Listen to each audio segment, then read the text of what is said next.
हुई थी शुरुआत और तेजी से बढ़ने वाली ये स्टील कंपनी है। आयरन और स्टील, एग्रो, पावर और रियल एस्टेट का कंपनी करती है कारोबार और उत्तर प्रदेश और गुजरात में काफ़ी गहरी पकड़ है इस कंपनी की। नतीजे आय मैं आपके सामने रख दूं। कल बाजार बंद होने के बाद आय में 2% की कमी दिखी है, लेकिन कामकाजी मुनाफा 15% बढ़कर आया है। मार्जिन में अच्छी बढ़त देखने को मिली है, 18.5% से मार्जिन 22% की तरफ बढ़ते हुए नजर आए, यानी कि ऑपरेशनल परफॉर्मेंस मजबूत आती दिखी और मुनाफा भी 43% बढ़कर आता हुआ दिखा है कंपनी का।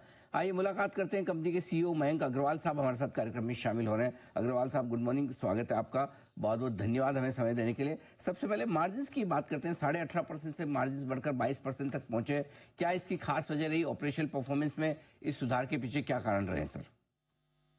नमस्कार जी, and thank you for having me here. ये परफॉर्मेंस जो आई है, ये बहुत ही शानदार परफॉर्मेंस आई है और हम लोग काफी उत्साहित हैं इससे।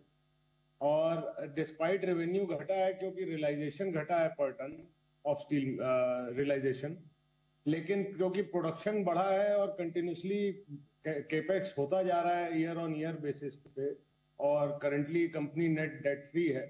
सारे केपेक्स और इन्वेस्टमेंट्स इंटरनल अप्रूवल से हो रहे हैं। और आपको बताने में और आपके दर्शकों को बताने में मुझे काफी खुशी हो रही है कि इस क्वार्टर में तो हम लोगों को करीबन 80 लाख रुपए इंटरेस्ट मिला है बैंक से। So we are completely debt free and negative debt में है आज की डेट में।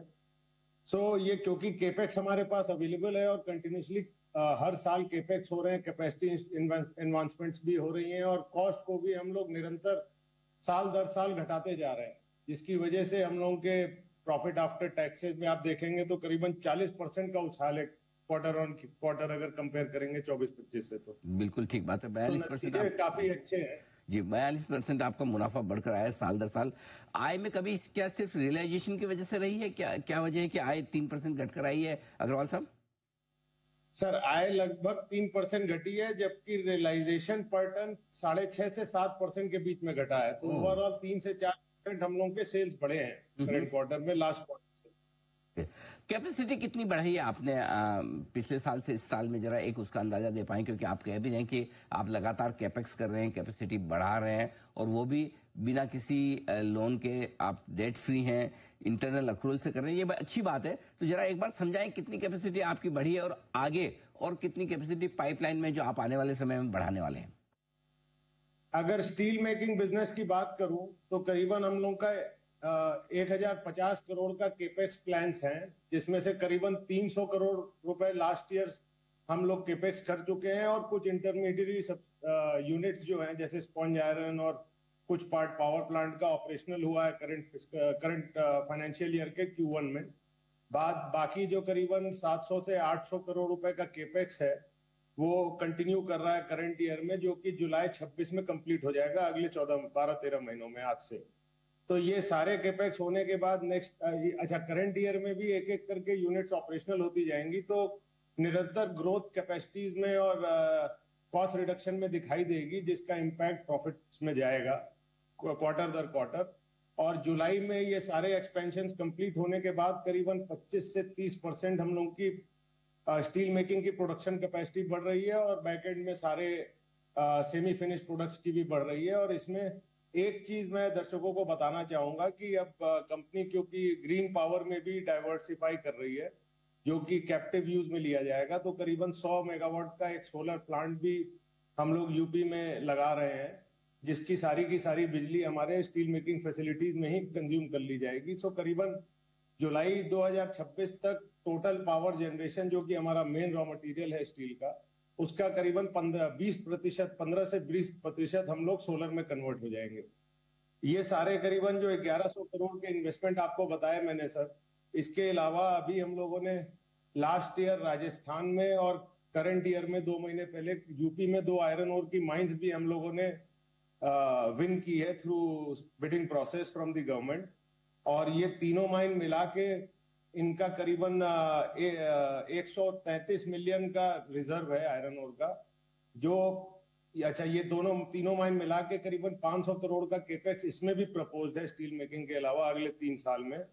और ये माइंस चालू होने के बाद हमारी दोनों स्टील मेकिंग फैसिलिटीज गोरखपुर और गुजरात की 100% माइनिंग बेस्ड हो जाएगी, जिससे कॉस्ट भी घटेगी और प्रॉफिट्स भी नजर आएंगे। हमारे शेयर होल्डर्स को। तो अग- अगले 2 से 3 साल में करीबन 1500 करोड़ के सारे इंटरनल एक्रूवल से होंगे। कोई हम इसके लिए लोन नहीं लेने वाले हैं, हम्म, बल्कि आज की डेट में कंपनी के पास 250 करोड़ का ऑलरेडी एफडीआर अवेलेबल है। ओके। सो ये सारा जो ग्रोथ होने वाला है, इससे बहुत ही सब्सटेंशियल जंप कंपनी को साल दर साल कंटिन्यूअसली ग्रोथ मेंटेन रहने की प्रोजेक्शंस हैं। अच्छी बात है, काफी बड़े एक्सपेंशन प्लान्स हैं और बिना किसी डेट के आप करने जा रहे हैं। अग्रवाल साहब, एक चीज और जानना चाहता हूँ, 1125 करोड़ रुपए के आसपास की आपकी टॉप लाइन है। आपके अलग अलग सेगमेंट जैसा आपने बताया भी अभी, आयन स्टील हुआ, एग्रो, पावर, रियल एस्टेट वगैरह, तो मैक्सिमम आपका फ्लैगशिप बिजनेस क्या है? मैक्सिमम रेवेन्यू कहाँ से आता है? किस किस सेगमेंट से कितना आपका रेवेन्यू, ये जरा समझाएं। सर, ये जो टोटल रेवेन्यू है, ये सिर्फ हमारा गैलेंट इस्पात लिमिटेड से है, जो स्टील मेकिंग एंटिटी है, जो पब्लिक लिस्टेड है। जो हमारी बाकी एंटिटीज है, रियल एस्टेट या सीमेंट या दूसरी यूनिट्स है, उनका मैनेजमेंट टोटली डिफरेंट है and they are a different company altogether. तो ये टोटल रेवेन्यू पूरा का पूरा स्टील मेकिंग से है। ओके, और जो आप एक्सपांशन प्लान बता रहे हैं वो भी सारे सबके सब जो हैं वो गैलेंट इस्पात में ही होंगे? सारे के सारे गैलेंट इस्पात में, क्योंकि सारा back and front end steel making का है और प्लस माइनिंग के साथ इंटीग्रेशन करना है। आपने बताया भी कि वॉल्यूम ग्रोथ अच्छी हुई है इस क्वार्टर में, लेकिन थोड़ा प्राइसिंग प्रेशर रहा, उसके बावजूद आपके रेवेन्यू कम ही घटे हैं जितना प्राइसेस घटे हैं। क्या कुछ प्राइसेस में स्टेबिलिटी के संकेत आ रहे हैं? क्या आप उम्मीद कर रहे हैं कि दाम बढ़ सकते हैं उसको चलते हुए? फिर क्या मार्जिन में बढ़त की उम्मीद रखी जाए? देखिए, Q2 और Q3 usually steel making companies के लिए ऑफ सीजन होता है, जहां पे बारिश और सारी तमाम चीजों की वजह से कंजम्पशन रिड्यूस होता है। तो Q2 में तो नहीं एक्सपेक्टेशन है कि प्राइसेस बढ़ेंगे, लेकिन Q3 के एंड में जाते जाते डेफिनेटली प्राइसेस में इंप्रूवमेंट आएगा, क्योंकि गवर्नमेंट का जो थ्रस्ट है इंफ्रास्ट्रक्चर स्पेंडिंग पे, वो कहीं ना कहीं Q3 और Q3 ऑनवर्ड नजर आने लगता है। सो प्राइसेस में डेफिनेटली इंप्रूवमेंट होगा, बट मोर देन प्राइसेस, क्योंकि वो चीज अपने हाथ में नहीं है। हम लोग बेसिकली इसको पूरा कॉस्ट को कैसे रिड्यूस कर सकते हैं उस पर काम कर रहे हैं। और क्वार्टर ऑन क्वार्टर ये जो इन्वेस्टमेंट मैंने आपको बताए 1500 करोड़ के माइनिंग को लेके, ये सारे इन्वेस्टमेंट से नॉट ओनली 25% कैपेसिटी बढ़ने जा रही है, सोलर से, माइनिंग से, और तमाम हम लोग के जो internal modification, changes, raw material sourcing patterns, काफी चेंजेस हम लोग कर रहे हैं, जिसकी वजह से आपको इस क्वार्टर में भी खर्चों में कमी दिखाई देगी, टोटल एक्सपेंसेस में, जो कि घटे हैं सब्सटेंशियली। और ये क्वार्टर ऑन क्वार्टर लगातार घटते जाएंगे। तो क्योंकि कॉस्ट हमारे कंट्रोल में, हम कॉस्ट हमारे पास एक ऐसी चीज है जो हम कंट्रोल कर सकते हैं, तो we are concentrating on that. बाकी जो मार्केट डायनेमिक्स प्ले करेंगी करेंगी, लेकिन मैं दर्शकों को ये विश्वास दिलाता हूं कि जिस तरह के प्लान है और जिस तरह की चीजें हैं, ग्रोथ आपको परसेंटेजेस में सब्सटेंशियली, प्रॉफिटेबिलिटी में, ईपीएस में, इन सब चीजों में सब्सटेंशियली दिखाई देगी। बिल्कुल। अग्रवाल साहब, आपको शुभकामनाएं आगे के परफॉर्मेंस के लिए। इस तिमाही में भी नंबर्स आपके रहे दमदार। बहुत बहुत शुक्रिया हमें समय देने के लिए, विस्तार से नतीजों पर बातचीत करने के लिए, आगे के आउटलुक पर हमारे दर्शकों को अपनी पूरी जानकारी देने के लिए। गैलेंट इस्पात बड़े एक्सपांशन प्लान्स के लिए तैयार, और पूरे एक्सपांशन प्लान्स अपनी इंटरनल अक्रूवल से, खुद की कमाई से करने की उनकी तैयारी है। ये आपके लिए पूरा का पूरा इंटरव्यू आता हुआ मयंक अग्रवाल साहब, गैलेंट इस्पात से। आइए बढ़ते आगे, और अब वक्त है एक और 10 की कमाई का शेयर जानने का। तैयार है कुणाल जी बताने के लिए। कुणाल जी फरमाएं।